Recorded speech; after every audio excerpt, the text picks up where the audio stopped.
People who've clinically died and been resuscitated are revealing what they felt and saw moments after their death. Something everyone faces in life, regardless of class, culture, or creed, is death. And despite its inevitability, the experience of death and what happens after still remains unknown to us. Because of this, many people are curious about the experiences of those who've clinically died and been brought back. Recently, U/Apater 6076 asked people who've died and been resuscitated, "What was your experience? Did you see bright lights? Nothing? Do you remember anything about it?"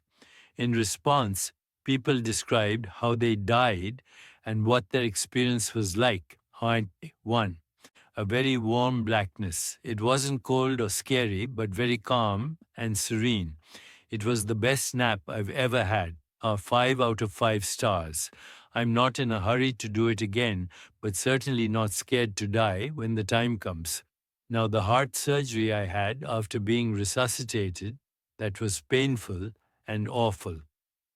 2. I was in a major traffic accident 7 years ago. The dashboard collapsed backward into my legs, snapping them and severing one of my arteries. I died for a short time from blood loss. I felt a comforting warmth and a much needed break from all the pain. That was short lived, though, and I was suddenly snapped back to reality and pain. I was later told I'd been dead for close to 3 minutes before they got a pulse back. 3. My son said he climbed a blue ladder into a boat, but then I came and got him. He's little though. He drowned and was dead in the pool one morning when I woke up. I found him floating and blue, and his whole body was just swollen as hell. It was the worst day of my life. My mom heard me screaming outside, but thought it was some sort of animal fight until I nearly kicked her bedroom door down. He said he was trying to play with the floaty in the pool and fell in. He pulled through by the skin of his teeth. 4. I was 16. From what I can remember, I had a big operation, and we did not know I was deadly allergic to morphine. It was the most peaceful sleep I have ever had in my entire life. It felt like nothing, but somehow something, you know. I vividly remember seeing someone resuscitate me from another point of view, but I could have made that up. I woke up with my dad holding my hand saying, "You scared the shit out of me." A couple of years later, my dad had the same experience after an operation. The same thing happened to him. He woke up and, after we told him, grabbed my hand and said, "I got you back." 5. My husband was on life support in a coma. He was not expected to make it and had to be brought back multiple times. I was by his side, beyond distraught. He was by far the sickest person in the ICU, too sick to transfer to another hospital. Other people who had family in the ICU rallied around to support me, as it really didn't look hopeful for him, and my pain was obvious. One family in particular helped me a lot. The grandfather of that family had had surgery on his foot, but it had gone wrong. They ended up amputating his foot, which then got infected. He ended up dying. But even after he died, his daughter stayed in the ICU to help me. When my husband finally woke up, he told me he had been walking the halls with some guy who was missing his foot. That guy told him it wasn't time to go yet and that his daughter would wait with me until my husband woke up, but that he had to wake up soon. 6. I felt the same as if I had gone to sleep. I had an alcohol withdrawal-related seizure and woke up in the hospital bed. I was told my heart stopped for 8 seconds. The one thing I remember is this feeling that the weight of the world lifted off my shoulders. It was such an indescribable feeling, but it was as if everything thing that I care and or worry about is so insignificant in the grand scheme of things. 7. To start, I'm not religious or spiritual in any way. At 19, I tried to kill myself by overdosing, and apparently I died 2 times in the hospital. I vividly remember a bright white light and 2 shadows in the distance. From what I could make out, one was taller than the other and wore a wide brimmed hat. Without moving in any way, it was like they were throwing memories directly into my brain. I was remembering them, except they weren't my memories, things I'd never seen before, moments in time I couldn't have been around for, etc. Afterward, I described this to my mom, who said her parents, who died when I was a baby, matched the description. Her dad always wore that style of hat, and the furniture I described in these memories I was given matched their home. It was almost as if they were throwing memories at me, all they had left, to keep me from coming into the light. Back then, I had no purpose in life. Now I have a daughter, and life makes perfect sense to me because of her. So I'm glad I'm still here. I don't think of this at all these days, but this question reminded me of it. 8. It felt like I was returning home from a long journey. It felt more familiar than this reality. As consciousness left my body, I looked down on myself. It felt as if I had become my highest, truest, and purest self. I was filled to the brim with love for myself and all else. It cured my 11-year treatment resistant clinical depression and reignited my will to live.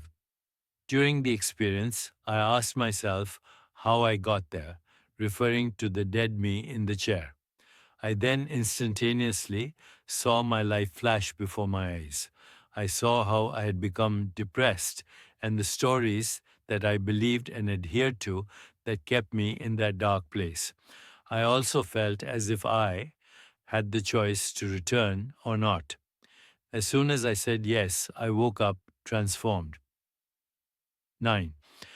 I've been defibrillated twice out of a tachycardia, when your heart beats extremely fast and doesn't effectively pump blood. Both times, I remember being extremely scared and feeling the worst impending doom, then almost passing out and feeling the calmest ever. Strangely enough, I don't remember coming back after being defibbed.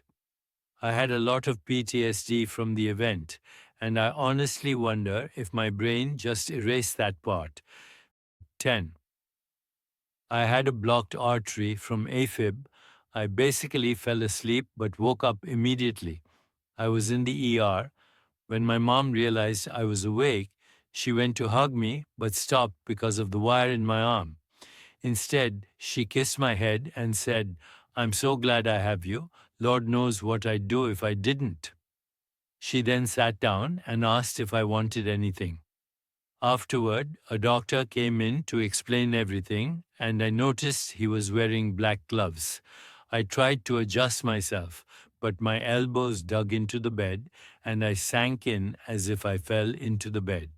It felt like my back was grinding on ice. Then I woke up again. This time I was surrounded by doctors trying to resuscitate me and putting the wire in my arm. It was the same doctor from before that put in the wire this time. I then dozed off again and woke up in the same scenario. This time, the doctor who came in was wearing white gloves. Same doctor, different gloves. Everything else was the same too. The way the tears dried on my mom's face was the same, and the blood splatter near the IV was also the same. The gloves stood out to me because I had never seen a doctor wear black gloves before. I haven't told anyone about this because it was just a lot easier to not be hounded with questions as a teenager who wanted as little to do with anyone. When I realized how bad it was, I started to feel really cold quite quickly. At about the same time, everything started to fade. For a brief moment, things were hazy and fuzzy, but it very quickly faded to black. It was a calming black, though definitely not anxiety inducing, like a peaceful kind of nothingness. There were no out of body experiences, no visions, no light. I came to after what seemed like 20 seconds to me, but the doctor said it was actually closer to 20 minutes. It was probably longer than that since I saw family members there that did not make the drive with me, and the doctor was a good 30-minute drive from us. It was a surprisingly pain free experience, and it changed me. I definitely no longer have a fear of the act of dying, but I now have an increased fear of leaving loved ones behind. It was a weird sort of balance shift. 13. I watched the person resuscitating me from above and behind them at about ceiling level. Then I was back in my body and heard a strong, maybe 50 to 60 miles per hour, wind blowing. 14. An old friend described it to me after an OD. They said they saw every single color all at once and heard every single sound harmoniously. They said it was mostly an indescribable and surreal experience, so beautiful yet haunting. This is most definitely a downplayed paraphrasing, but their experience always fascinated me. 15. My dad had an appendectomy with the highest risk possible. He's diabetic, had waited 3 days with abdominal pain. He thought he just ate something bad and had become dehydrated. He got rushed to the hospital after not being able to walk anymore.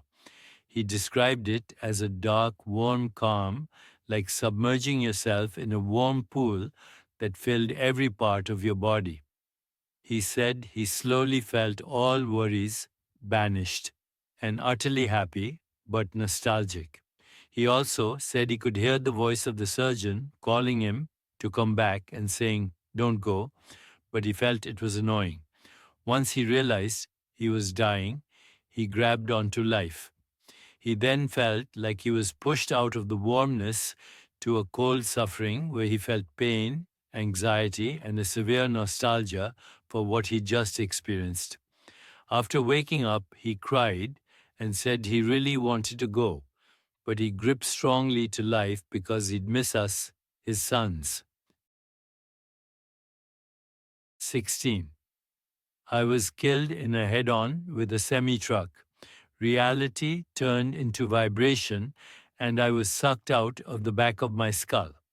I found myself in a void, completely comfortable and at peace, knowing full well I was dead. I went through a bit of a life review where a lot of things flashed through my mind. Afterward, I saw the light. However, the light was actually my phone on the floor of my truck, as that's what my eyes were seeing from my slumped over corpse. I then had a thought that I wanted to get to the phone to say goodbye to my wife and kids. As I had that thought, I was pulled back into my body. I'm an atheist, so this whole experience was a bit of a mind for me. I expected nothingness upon death, which is exactly what I got, but I was still unexpectedly conscious. Either way, I've been in pain for 8 years straight now for having pulled through. I'll just embrace death next time. 17. I had an emergency C-section. When they started to cut me open, I could feel it, so they placed a mask over my face. I was knocked out immediately. I felt weightless and something like my energy. It was like I was floating through a maze with soft, glowing walls. There were familiar images and voices beyond that I wanted to stop and listen to, but I was moving through the maze, unable to stop myself. I didn't really try, though. Suddenly, I felt very, very sad. I knew I died and was sad because I wasn't going to see my baby or watch him grow up. Then there was a voice. I don't remember if it was male or female, calming and soothing me. It let me know all was well and not to worry. I then heard my name being called. It was my husband's voice, and then my mom's, and then a nurse's. They asked me my name, the date, and if I knew where I was. My husband told me that I had to be resuscitated during the C-section because they lost me. For the life of me, I could not open my eyes, though I felt like I was trying very hard to do so. There was a very, very bright door or window directly across from me. I kept asking my mom and husband to close the curtains or close the door, but they were confused. They said there was no window or door, just a blank wall. I asked them to turn off the lights. Then, because it was too bright, they said the lights were dimmed. 18. I overdosed on fentanyl a while back and was fading in and out. All I remember is a sense of complete nothingness. No memories flashing, no bright light to follow, just nothing. Looking back at it, I almost felt at peace.